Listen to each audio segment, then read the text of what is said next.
Hey guys, welcome back to another episode of DnD Cross, and guys, today I'm real excited. I don't know why, but today it just hit me that we are almost so close to being done with this village. And let me tell you, if that doesn't make me the happiest man alive, then I don't know what does. Because this village has been fun, it's been real, it's been like a month long, maybe a little bit longer, but we're finally so close. We've just got that to do. Just that back area right there. And I might be a little lazy on that. I'm going to be honest with you. Maybe. We'll see. And then we're going to make a pathway over here. And then we just have, our cathedral to finish up here. And today we're going to finish it because I want to be done with it. I'm going to be honest with you. I want to be done with it. I love this building. I'm going to be honest. I love this building so much. At the end of the last episode, we had the outline done, and I did a little work off camera here so that I could show you guys how detailed we want to make this thing. And let me tell you, I love this. This looks so cool. It looks so cool. And so today we're going to finish it. We've still got a few more pillars to do. On this side, you can see the back there's not done, and that's what we had before. So we added a few blocks to it, put a little purple lining behind it to go along with the windows here, and we're going to do that all the way around. I might leave this, maybe. We put some vines or something up the side of it, but I don't know. It's good to the back of it, so I'm going to be a little lazy. But we're going to finish up these, and then I'm going to design the second towers here, and I think that they're going to go above this, just to really give it that defensive, fortified look. And then after that, we will go inside here. We'll finish up doing the inside. We'll do all of the rooms. We got a hefty build today. It's going to be all block by block. And then we're going to do the back. And after that, we'll do the crypt. And as we're going along in the time lapse, I'll give you guys a little bit of a rundown on all the gods. Still haven't found those, but hopefully I do. Otherwise, it's going to be a longer build. And then we're going to toss a nice big old window up here. I've decided that I want to put the Father God up here. I think that's a good idea. So that's going to be that. And then after that, I think we're probably going to call it an episode because it's be a big hefty amount of work for me. But we're going to finish up this entire spot up here. And then next episode, I'll get all of this finished up. And we'll start building that and talking about where we're going to go from here.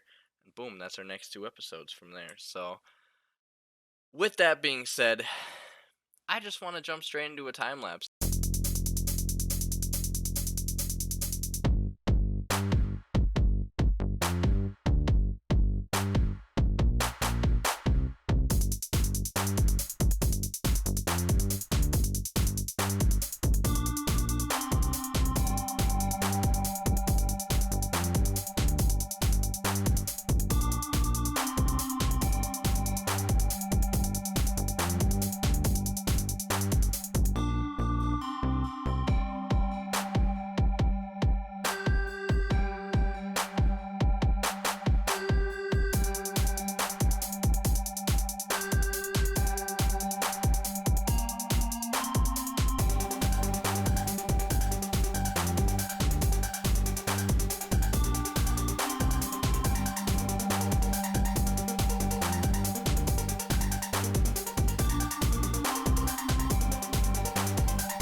Hey guys, welcome back from the time lapse.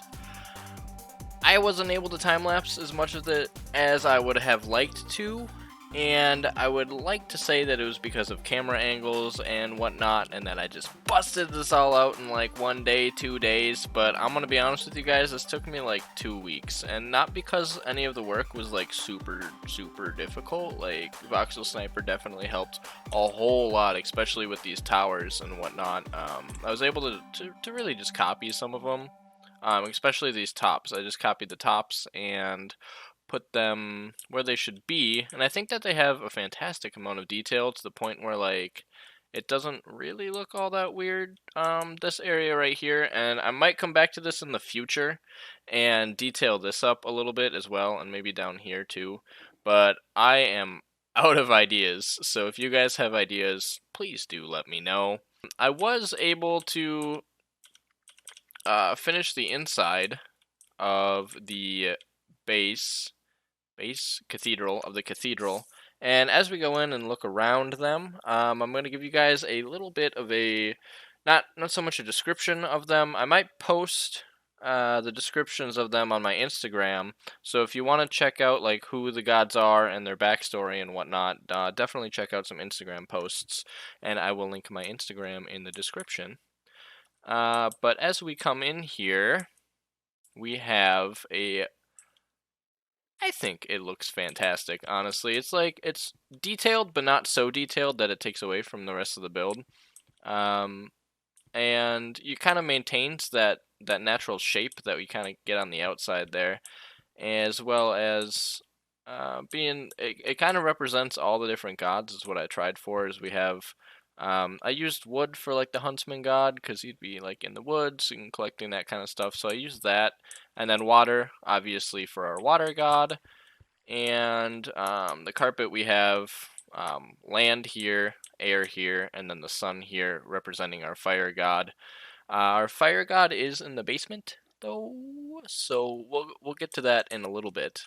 But then in the front here we have our god of wealth. So let me take you guys through and show you some of the altars that I've made, and I will give you a little description of all of them. So here we have a nice simple one. This is Ato, the god of earth, and Ato is kind of a I'm trying to use this say something without swearing here. He's kind of a dingus.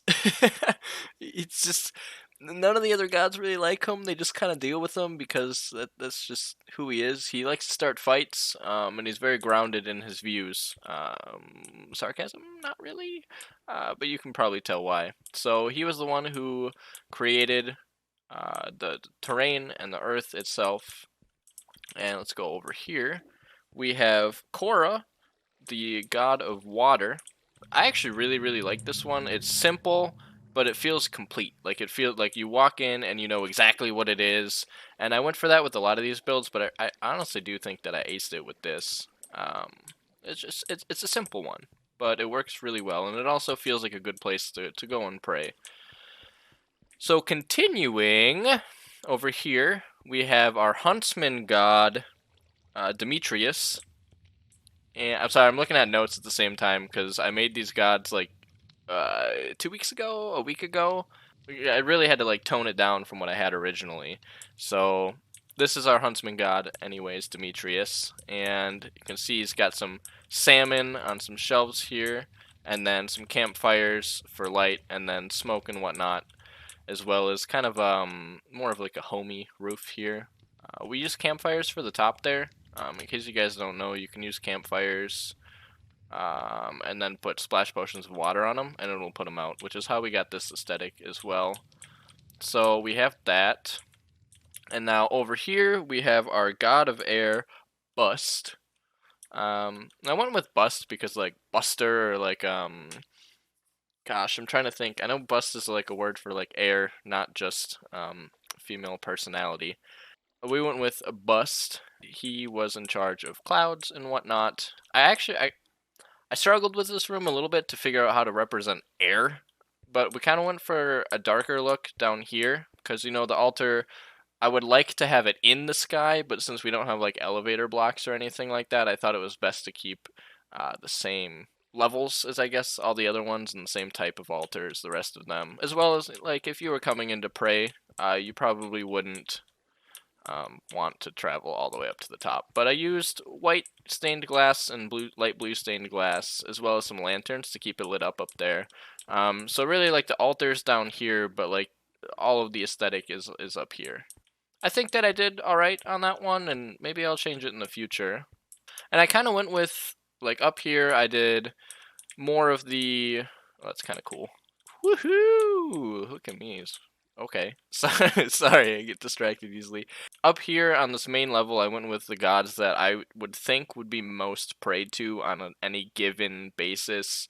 Not just during like war times or peace times, but just like your more gods, like, you know, you might have some people who just really like being connected with themselves and whatnot, praying to Ado. People like fishermen and whatnot, praying to Korra.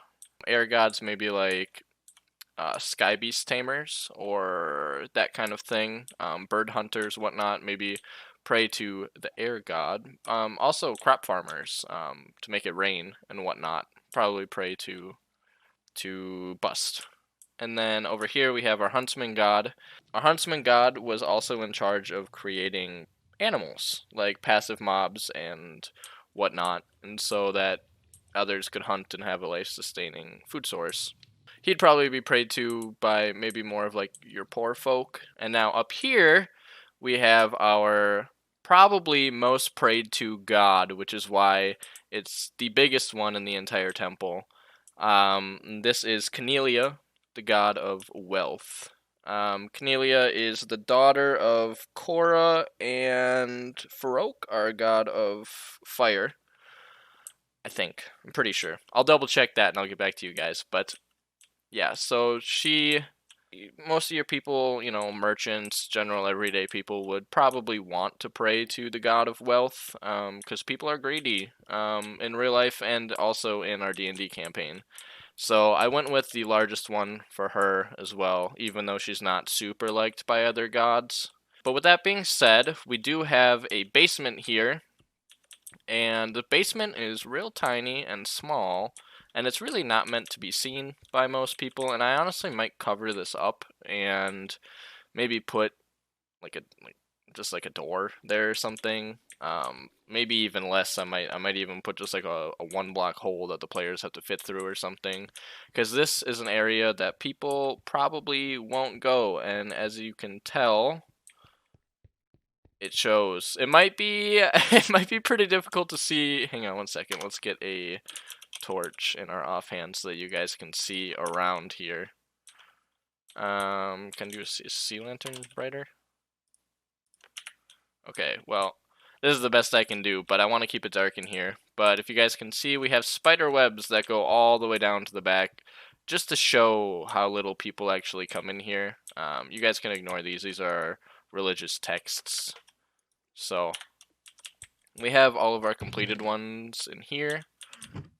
So anyways, so if we come down, and there's definitely going to be encounters in here. I'm going back and forth between maybe an orc or maybe a like spiders or something, but I don't want to make the put spawns on in here just because it might get a little dangerous with creepers and whatnot, and I definitely don't want the temple to blow up. That would make me really sad. Anyways, so we have this is our god of death, Deacon. Deacon is like, he's the god of death and hell and also beauty, and so I tried to make this place kind of flow a little bit. Before he was the god of death, he was the god of beauty and whatnot, and his job was to make the lands that Ado, the earth god, created. His job was to beautify them and make plants that flower and whatnot, and bring like serenity to the land. However, he was kind of outcast a little bit because all the other gods thought that he was critiquing his work, and so instead he invented disease and decay. And with his like the decay and whatnot, the gods hated that even more. So there really wasn't anything Deacon could do to please him, his other gods, with the job that he was given, and so he decided to instead move to the underworld and govern that place. And he promised upon leaving that, well, not leaving, like being forced out, that the disease would continue spreading across the land and destroying everything if he wasn't able to come back once a year. And the reason he wanted to come back once a year is because of our god of life, Residana. They are together, and he wanted to see her once a year. And so they kind of combined forces, and she created like the life, and then he created the death. in the afterlife and gave them a place to live. Although in his kind of like saltiness, he doesn't really give them a nice place to live. However, it's just occurred to me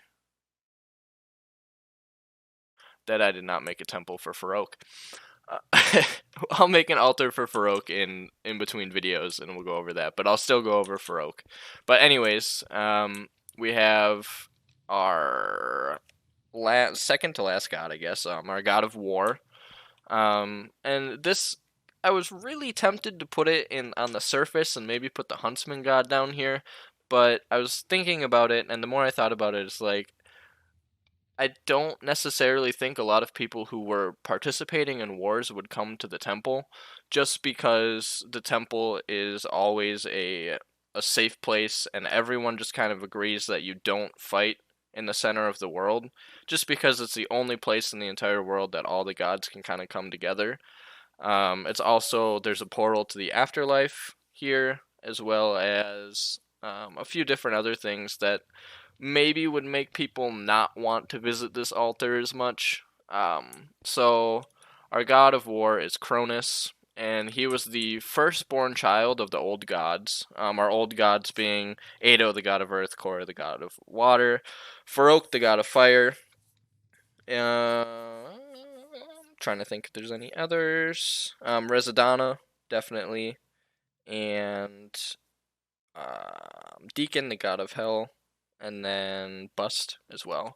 So there's only a few child gods, but when I say old gods, I'm referring to like the ones who actually created the earth.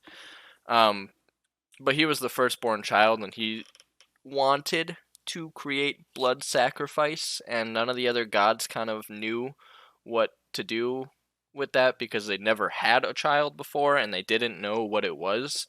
And so they just kind of fed him sacrifices of worshippers until Cornelia, the god of wealth, came around and said, "Hey, yeah, we don't actually need that, but I, Cornelia, need fortune in order to sustain my life." And so our god of war here was shunned, and he started a bunch of wars and whatnot. Anyways, you can read about it all in detail on my Instagram.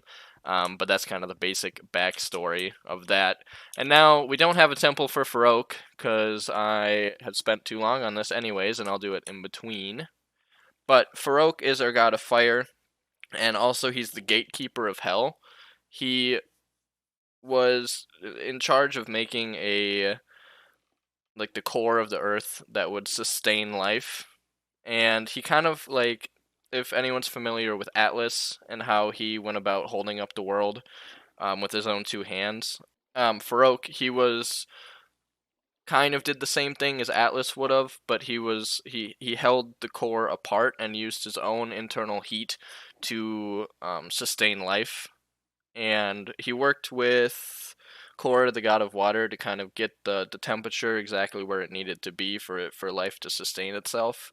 Upon doing that, though, when our god of death, Deacon, was shunned to the afterlife, he decided to go to the core of the earth, and he told Atlas, "Hey, look, I need this space, and I'm able to use humans' residual heat to power the core of the earth so that you don't have to do as much work." And Farouk agreed, not really realizing, because he hadn't been a part of any of the surface or like fighting or anything like that. He wasn't aware of the deception that Deacon had caused, and so he agreed. And the only thing that Deacon wanted in return for doing this for him was he wanted the space and to do what he wanted with it. And then he also wanted to he wanted Farouk, the god of fire, to create a beast or animals in the afterlife, I guess is how he explained it. And then in front of Farouk's eyes, Deacon killed it over and over and over and over again and created a sort of hell beast to torture the souls of the dead with. Deacon promised Farouk a way out. He said, "There's the portal. You can leave whenever you want. You can go see your wife Korra. You can be with your child Cornelia if you'd like." But showing him the exit, Farouk being such a large entity, it'd be like the size of like Godzilla, you know, but, like not looks like Godzilla at all, but he's like a large magma creature. Couldn't actually fit out of the portal, so he was stuck in the afterlife, in the core of the world. He promised Korra that he would make homes for each and every one of the people who visited the afterlife and went there. There are multiple different afterlives though, so not everyone goes there. But the people who do get get like homes and whatnot. So I guess in their off time of being tortured by Deacon, they at least have a place to go and like a feeling of home. So it's like a back and forth. It's not really hell, in the sense of what we think about it as. It's more of like an afterlife where you have severe bads, but also really really nice like good times as well. Like it's both. Um, so those are our gods for now. And let's take a look out. I gotta be done talking about it because I told you guys I was gonna post details on the Instagram, and I could honestly talk about it forever. I put a lot of work into it. So let's go back out here.